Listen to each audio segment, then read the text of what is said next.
So ayan na nga mga ka-G Barbers, pagbalik ko galing pagpapakain ng baboy, meron tayong nag-aantay kaagad na unang customer or client. So ayun, ginupitan natin kaagad dahil ang tagal niya nag-antay.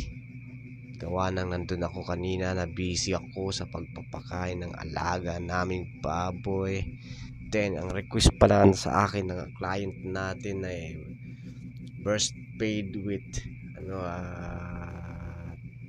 taper paid yung likod. So ayan, napansin nyo, ginupitan ko agad siya kasi medyo siya nagmamadali yung client natin dahil meron daw siyang lakad. So ayan, kailangan natin papugin ang customer natin dahil para maging satisfied siya sa pag-aantay o maging sulit yung pag-aantay niya sa atin.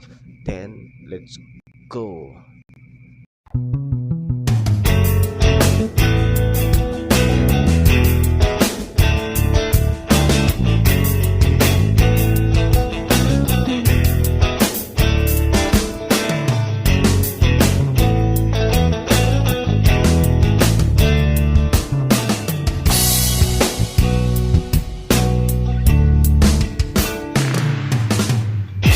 Ayan na nga mga ka-G Barbers, yan ang finished product natin sa request niyang burst feed with tipper page yung likod. So ayan, sana naging satisfied siya. Tas gupit natin. Thank